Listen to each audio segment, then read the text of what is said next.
Joining me now is Paul Connew, a media commentator and co-author of BBC at 100, Will It Survive? Hello, Paul. Thanks very much indeed for joining us. First time we've heard, isn't it, really, of means-tested licences and the idea that the rich can afford to pay more, so why shouldn't they be made to pay more, as the BBC has a huge funding gap, nay, abyss or chasm to fill, doesn't it?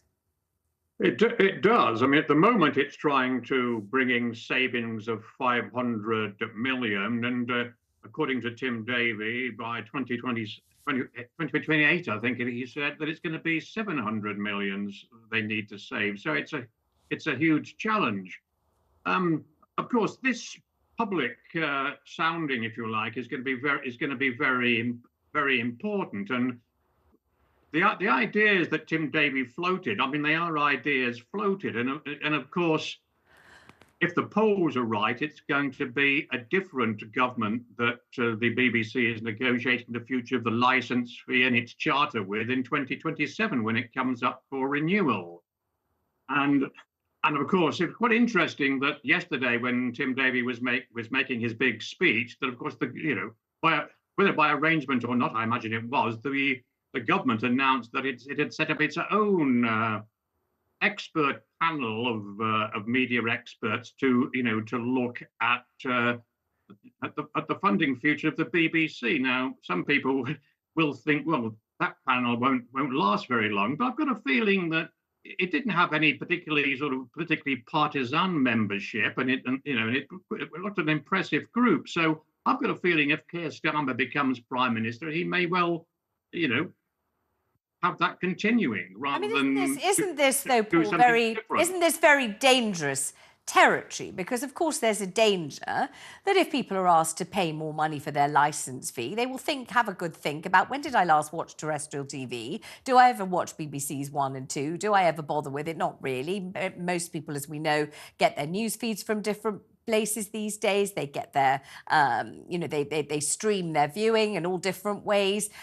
Isn't there a huge danger that if you draw people's attention to an increase in the licence fee, they'll simply say, well, I don't want one. I won't have one. I don't use it very often. I don't need it. I'll be perfectly happy to exist without it. And isn't that one of the problems that you must have covered in your book about, does the BBC have a future at all after 100 years?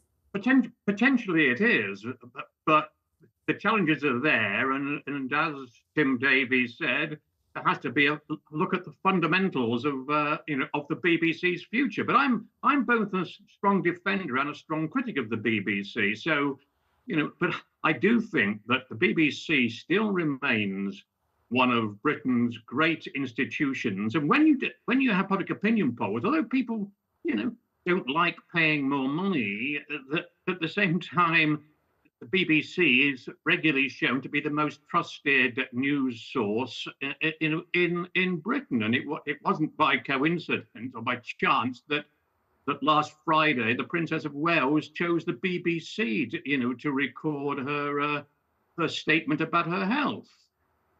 Although, of course, it was broadcast on all channels, wasn't it? It wasn't only. Well, of course, it was.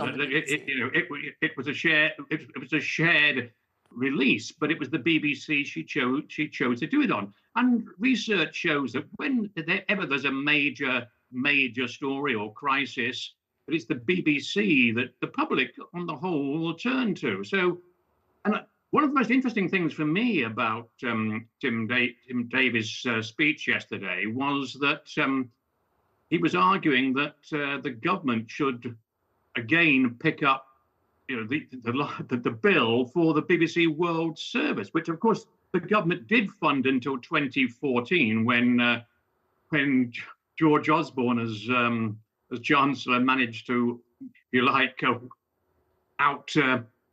outmaneuver the then Director General.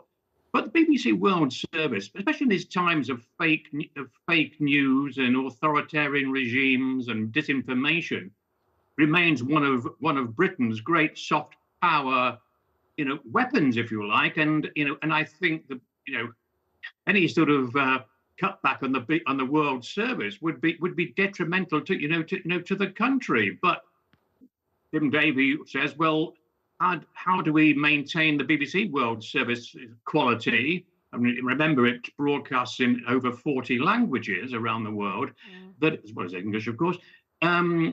if we're asking if we're cutting back on UK domestic services. That's a pretty big question. So I would support the idea of the government picking up the bulk of the bill for the World Service. Thank you, Paul, very much indeed.